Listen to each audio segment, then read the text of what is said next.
Hey guys, what's up? Unrested here. I guess back with my first real official video of the year 2018. Last time was just kind of a video to let you know I hadn't died. Again, I just want to say how much I appreciate everyone who's stuck with me during the long kind of dark period I went through.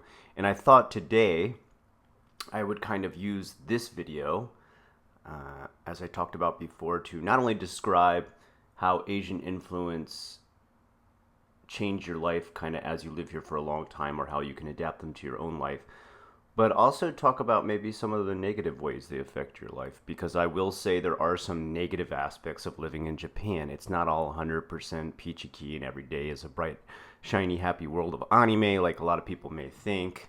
And that's something I've talked about before many times in the past, that it's not this fantasy wonderland, especially after you've lived here for 10 years. You start to realize the social problems Japan has, which every country has social problems. Japan's are a little bit different than the rest, but it exists. And I guess how I struggle with some of them myself as a gaijin. Now, the way they affect me are going to be very, very different than how they affect the Japanese people and how the Japanese people can handle them. My personal opinion is that Japanese people can obviously handle a lot of the social pressures that they endure daily far better than I can, because they grow up with them.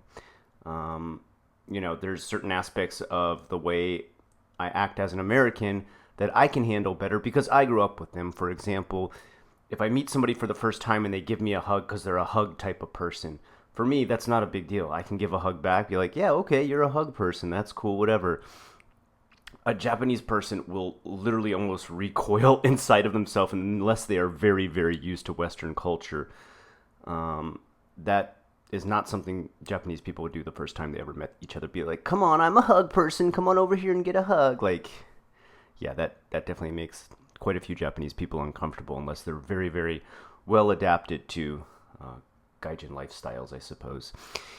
So that's what I'm going to dive in today. I'm not going to really spend too much time giving you any kind of intro or anything like that. I'm just going to dive right into it and kind of just talk about what I dealt with, pop into different subjects, different social problems as I go along through kind of, I guess, the sort of dark period I had in between making videos for my last one of 2017, which was almost 3 months ago, to finally starting back up again now. So I guess one of the hardest things for me, not just to necessarily deal with, but to view from my point of view, my POV, if you will, is the rules of Japanese society and how hard it is to follow them. I think one of the best quotes I ever heard said about Japan is that being a Japanese person in Japan is a lot like being in the American military. There's a lot of rules. There's a certain way to do every single thing, even down to the way you dress. And if you follow all those rules and you do everything you're told, you're going to fit in great. There's a lot of benefits to doing it. For example, in America, if you do everything great and fill in well with the army, and you can stay in there in 20 years, you're going to get paid. I don't know exactly what your what the benefits are of your pension when you quit at this point, but I remember hearing something like you get paid the same amount that you were getting paid, or was it half of what you're getting paid for the rest of your life after you've spent 20 years in the military. I mean, I don't know about you, but that's pretty amazing. Pensions don't exist anymore. The military has to be like the last place on earth that pays pensions. So same thing with Japan. If you stick to, I guess, your coat of arms, if you dress the way you're supposed to dress for work every day, act the way you're supposed to dress, and talk to people the way you're supposed to talk to them, keep all the rules, all the manners, and everything perfect, you can work your way through that company for the next, well, more than 20 years. It might be as many as 40 years of your life, and you will get a pension. Companies in Japan still have pensions, which is insane to think about. They're becoming more and more rare, but they still do exist at very like old school companies like Toyota, Mitsubishi. I forget. There's a construction company here that's been around for 500 years, so they still pay pensions because that's just old school. There's a lot of old school stuff that still goes on here, and if you follow all the old school rules, you will get all the benefits of those things. But is the military for every single person in America? No, it's not. That's why not every single person joins, you know. And this is no diss against military people. Those who serve my country, I want to honor you in every way possible. I cannot do what you do. I don't have the guts for it. I don't have the personal maintenance for it, the discipline. I salute you in every which way. But imagine if you're a person like me who doesn't have the proper discipline, who doesn't constantly keep up manners or have to act a certain way or dress a certain way every time, doesn't like to do that, and you're still asked to join the military. Now that becomes a lot more difficult for someone like me, or maybe even someone more creative too, to handle. Some of us, especially those with ADD like me, or dyslexia, number one, we don't follow directions very well. It's not like we're trying to go out of our way to be assholes.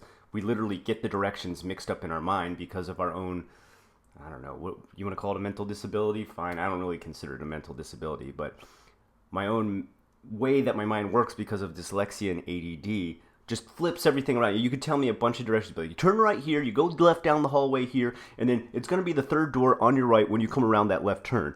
And in my mind, I've got to say that back again, and it's like, there's a left, and I heard door, and then there's some rights in there, and I don't know where they line up. Like, that's how my mind puts things together.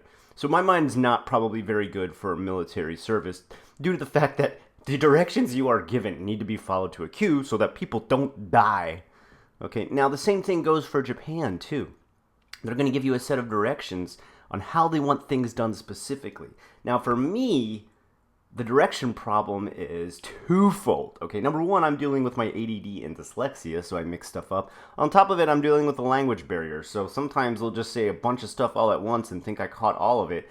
Maybe I caught like a word or two, and I put together a sentence. I'm like, okay, I think they said, check these papers first and then put them over in that cabinet.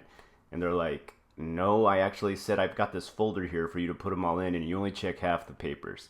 So, I mean, that happens to me all the time, and it becomes depressing because you've let somebody down. You know, you want to do the best you can, you want to follow directions, but you've let somebody down, you haven't done everything perfectly, and something gets screwed up, not out of you trying to be spiteful or malicious, but because you have a listening problem. And don't get me wrong, I tell people right away, when I meet people, even when I got in a relationship with my wife at the very beginning, and every girlfriend I had before her, every employer, I would tell them, day one, I have ADD. So sometimes I may have to repeat directions back to you or hear them a second time. And they'll always say like, oh yeah, that's no big deal. You know, that's not a big deal. I understand.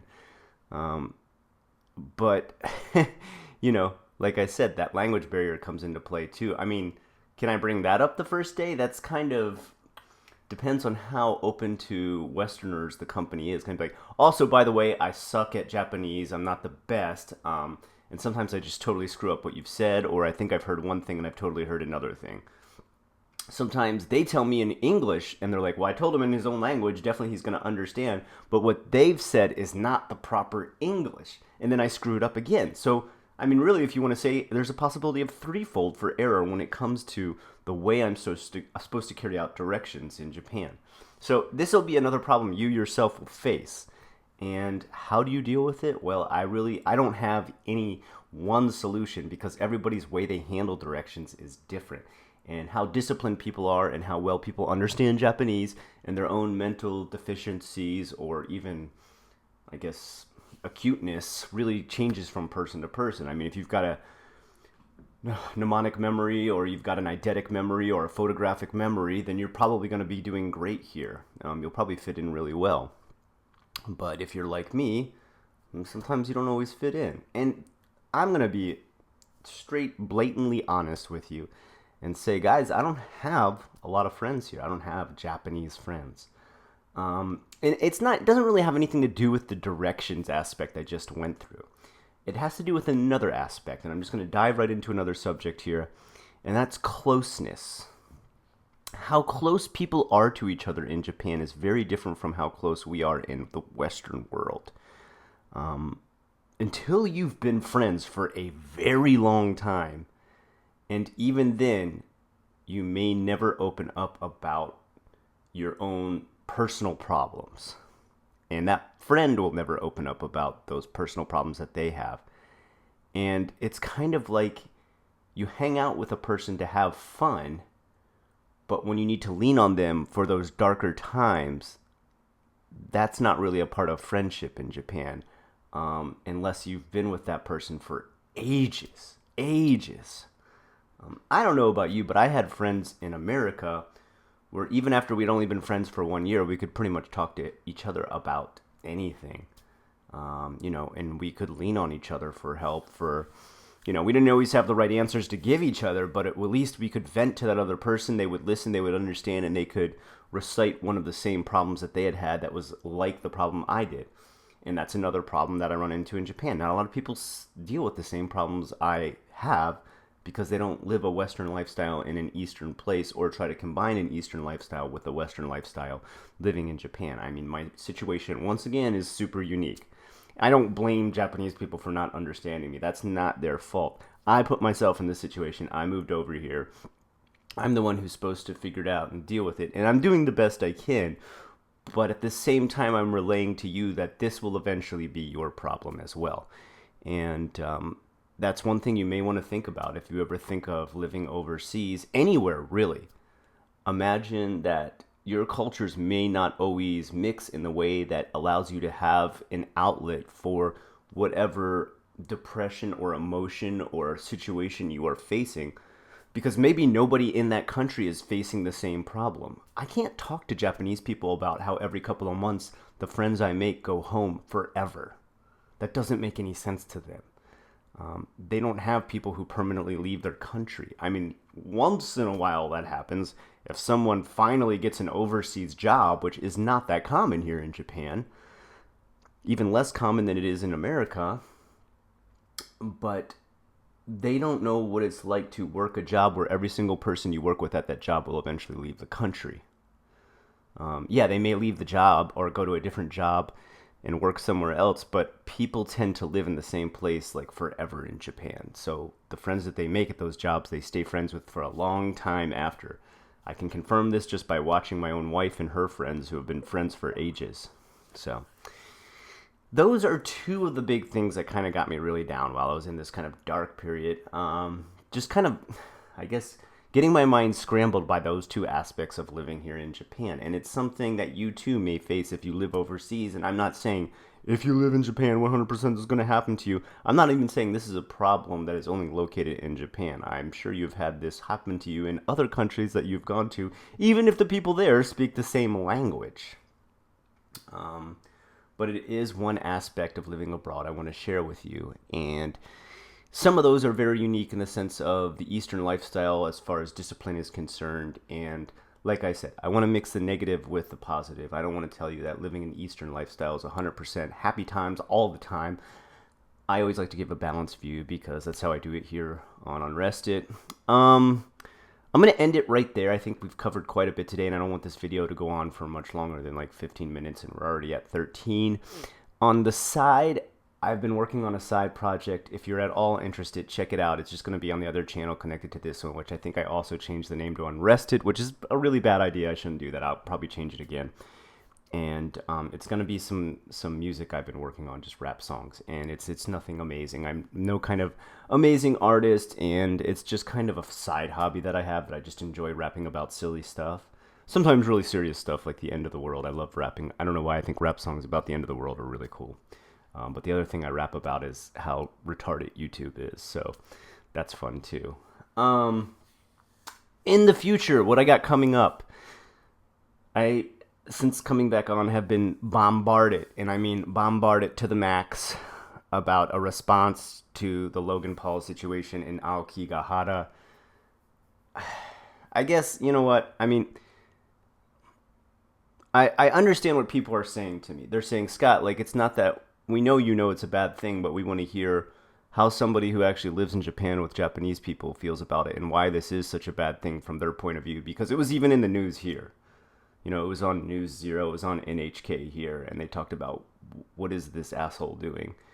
So I guess what I can do is not necessarily give my personal opinion, which is fuck this guy, he's an idiot, but give the Japanese one, which is a lot more reserved. They're not quick to just go to calling names, but they are quick to explain as to why this is so disheartening to see somebody display such an act of hilarity around such a serious subject in that area.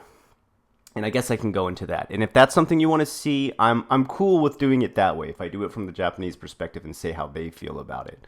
I can even interview a few Japanese people on the street and just ask their opinion. That's fine too. Tell me what you guys think in the comments below. Until next time, I'm Unrested, aka Scott Ackerman. And I will talk to you again soon. Have a great day. Hey, thank you so much for watching the Unrested channel. If you like what you saw here today, think about giving it a like. And if you really liked it a bunch, maybe even subscribe. But you don't have to, it's okay, don't worry too much. If you want to come back for a couple more videos on things from an Asian and Japanese and Eastern perspective as far as social and political views are concerned, come on back anytime. We got a lot more for you. Till next time, I'm Scott Ackerman, aka Unrested.